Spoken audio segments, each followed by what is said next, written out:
I like that. I like that opener. That's pretty Yeah. cool. Welcome everybody to a unexpected live here on Moscow Photographer and American in Crimea Yep.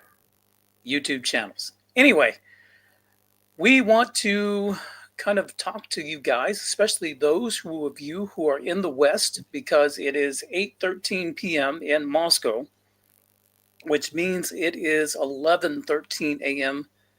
Central Standard Time in the States. So the news cycle is just getting ramped up in the West. However, we've had all the news going on over on this side of the globe in Riyadh, because today there was a historic meeting between Marco Rubio, U.S. Secretary of State, and the Russian Foreign Minister Sergey Lavrov. And kind of historic, kind of some big news that came out of this. Uh, what are your thoughts on it, Kevin? Preliminary. Well, we also had Yuri Ushakov and Kirill Dmitriev, who's the CEO of the Russian Direct Investment Fund. So, what does that tell you they were talking about today? Um, Well, they talked a whole lot. yeah, Well, I they know. talked first of all about 4.5 hours, Yep. and they talked a lot more than just Project Ukraine.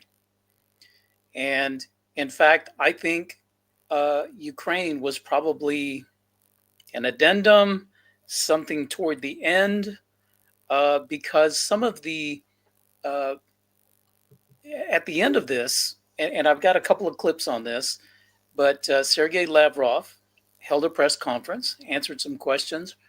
Rubio and company did the same as well. And from what they had to say, it seems that you've got to start diplomacy somewhere. Yep. And they decided to start diplomacy from the get go. In other words, we cannot solve Project Ukraine until our two countries can actually establish formal diplomatic ties. And not only that, but it sounds like they want to have not only just diplomatic ties, but a good relationship. And it's going to take developing trust, because the U.S. has all but destroyed the goodwill and trust that was there, beginning with Obama, who started uh, Yep. with diplomatic wars with the Russian foreign ministry.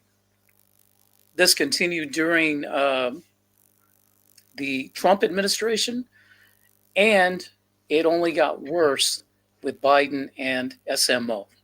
So Yeah. anyway, Not only are they going to work on improving relations, but they're also going to work on fostering global security. So yeah, that and that's a very interesting statement, because that um, presupposes mutual cooperation, doesn't it? yeah. So, they're going to be working together. And so, anyway, I'm going to play just a couple of clips for you guys, and then we're going to talk about it. But the first one that I'm going to bring is I'm going to bring Rubio uh, et al. To the stage and let you listen to his comments. The next step is multi-track. The first next step is working through our respective teams at the diplomatic side, just to ensure that our diplomatic missions can function. There's been a series of reciprocal actions taken over the last 10 years that have really diminished our ability to operate in Moscow, as an example, and they would argue their ability to operate in Washington. We're going to need to have vibrant diplomatic missions that are able to function normally in order to be able to continue these conduits. The second is a high-level team, including those who are experts on these topics, the technical side, to begin to engage with their side on parameters of what an end to this conflict would look like. And on that front, obviously, there's going to be engagement and consultation with Ukraine, with our partners in Europe and others. But ultimately, the Russian side will be indispensable to this effort, and so that process will begin. And then I'm going to break it right there for just a moment, because I want to talk about his actual first statement, which is, sounds like they want to open up the embassy in Moscow and also bring it up to full capacity, full working diplomatic embassy, and also reciprocate with Russia in the States. That is huge. Yeah. Now, it would be interesting to see them not only let Russia reopen some of the consulates that they closed and some of the properties that they swiped from Russia illegally according to international law, but maybe reopen some of the consulates in Russia to make it a little easier for Russians. Oh, absolutely. Absolutely. I am extremely hopeful that that this will happen, and it will happen soon. And also, I didn't get the name, but the president has nominated, or not nominated, but named a person to be ambassador to Russia. Did you happen to get that name? I didn't. Yeah. I did not, have to look it up right quick, but it was submitted to Russia with the hope that they would accept, so that we could have a diplomat in place ready to go. And I can't remember the gentleman's name, but he has over 30 or 35 years as a diplomat, serving with various U.S. missions in Georgia, Uzbekistan. And he was also working at the U.S. Embassy way back, I believe, in the 80s, back when it was back at the USSR. So anyway, someone with a lot of experience, knows the area, knows the culture, which I think is very important. So that's going to be very interesting. So yeah, go ahead. Comments. I was going to say, another interesting thing for me is they did talk today about the fact that sanctions on Russia actually cost the United States something like, what, $300 billion? Yes. American companies from their exit from Russia, and Visa and MasterCard are expected to be back in the country shortly. Yes, and there was also other talk. I put up on my Telegram channel an article about Coca-Cola wanting to return to the Russian market, and good luck. Yeah, with them. I don't know how that's going to go. You know, you've got Dobra is going to give that factory back. Yeah, you've got Dobry Cola already with a huge market share because it's everywhere. They serve it everywhere. Restaurants, supermarkets, you know, everywhere you go, you find it. So it's going to be a huge competitor. They're bottling it in the Coca-Cola bottling in the Coca-Cola factory. Yeah, absolutely. Yeah. So anyway, I think McDonald's is going to have the same problem if they decide to come back. Yeah, because it could be just a simple either rebranding or maybe 50-50 market share. I don't know how they would do this, but they'd have to buy it back from the guy who bought it. They'd have to buy it back. Yeah, I don't know what they would do. It's going to be interesting to find out. But really, there's a lot of anti-Western sentiment for Western corporations and these big brands these American brands that have been a staple for many, many years. I mean, here people just turns them off.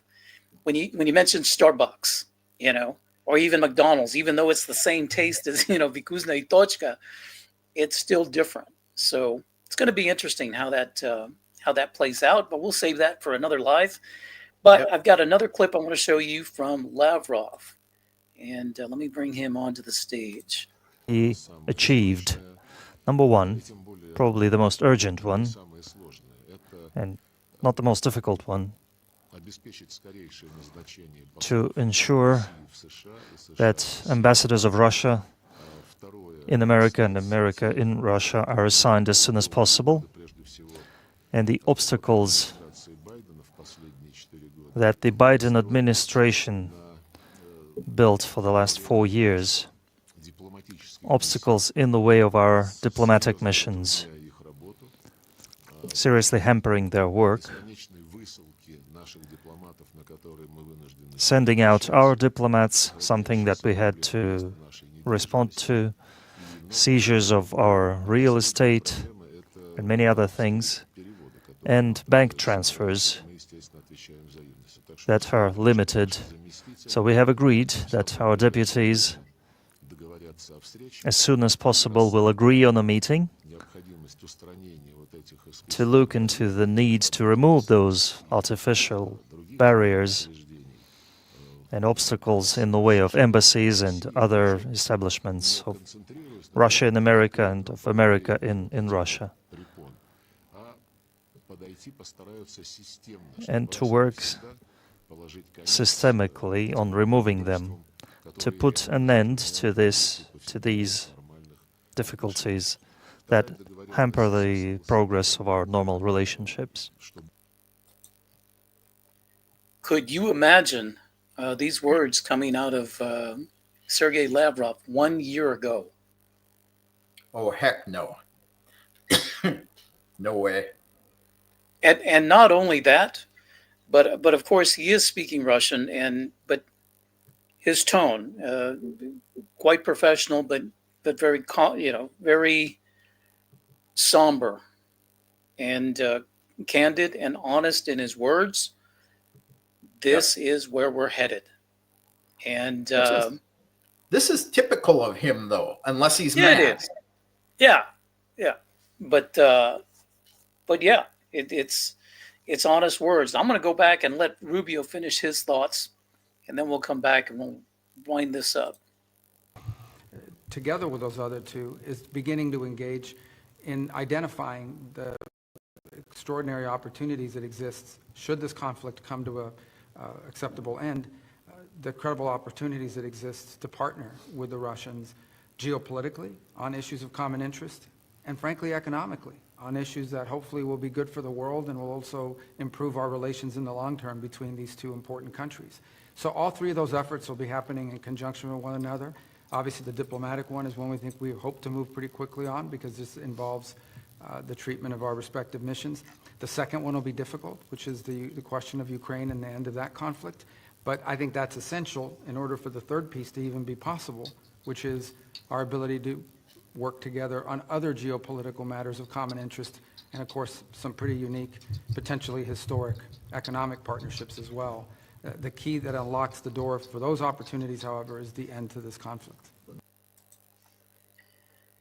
Well done, Marco Rubio. Yeah. Well done. Had doubts from the very beginning, but yeah. So 3 big points there is they have agreed to reestablish diplomatic relations, and not just diplomatic relations, but let's have a good partnership, because he mentioned 2 other areas, and that was geopolitical and economic cooperation. I mean, that sounds like your good buddy. That sounds like the U.S. and the relationship that it once enjoyed with its European allies. Does it not? Yeah. And when would you? On the other hand, the the relationship with their European allies seems to be where the relationship with Russia was about a year ago. Everything is just upside down, 180 degrees opposite of what we were used to. So yeah, it's just crazy. But this is big news. I'm Oh, the other big news is that Zelensky was scheduled to fly to Saudi Arabia tomorrow, but that flight has since been canceled. That trip, he's not going to make anymore. Yeah, and so I just want to Well, touch on a couple of more things real quick, and then we'll get to some comments. But the other thing was, go ahead.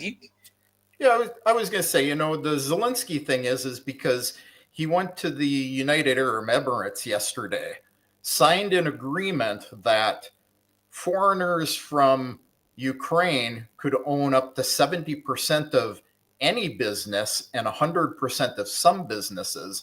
So there's rumor that is what he was doing was securing his place to run away and secure his money. That's all rumor. I can't say that's true. That's speculation, like many things right now. That is speculation, and that's exactly the point that I was going to bring up. And I'm just going to go ahead and talk about it now. But there was right after this meeting, there were some alleged leaks of this meeting, which I put very little faith in these leaks. But we've got to talk about them. That there were three points between U.S. and Russia with regard to Ukraine, and that was there would come a ceasefire, elections in Ukraine would have to come next, and then there would be a signing of a final agreement with the new Ukrainian government. Yeah. And this does sound... Yeah.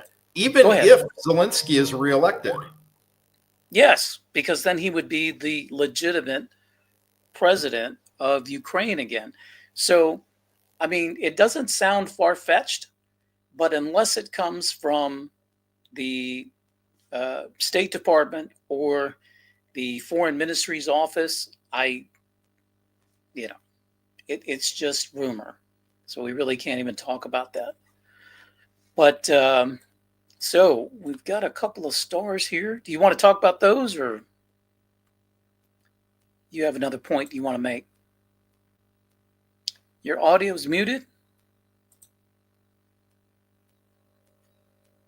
Yeah, I've got 5 minutes and I got to run because I got my boss calling me. But yeah, I've got 3 comments starred here and I can pretty much answer them all with one answer. Michael's asking, when might air transport flight patterns resume? Andy Afrolev is asking, are they just adding trademarks or are they fully returning? Air flights over the pole, flying over Europe again? I can answer that with exactly one answer. Which Who is? was it that gave us that answer once before? I don't know. You're I making me don't think. remember. Basically, we don't know. Too early to tell. Too early to tell, but all I can say is that if flights do occur over Europe, this will require Europe to basically make that decision, because they're the ones that actually created that. And that's one of the other comments that I'm not going to play, but Lavrov talked about, Rubio talked about it in another piece, that there's some restrictions and sanctions that were put in place by Europe. They will have to come to the table and make a decision on that. Anyway. Yeah. So you may see sanctions lifted from the United States side. You possibly could see U.S. flights flying direct to Moscow over European airspace. So lots of things that we just have to guess at. And kind of play Michael's out. saying pull flights go over Canada, but who knows where Canada stands in any of this, other than, they're starting to change their flags to add stripes to them. Yeah. So much is changing, but yeah, just kind of wanted to give you everybody a quick little rundown, and just basically, I just wanted to say there's hope.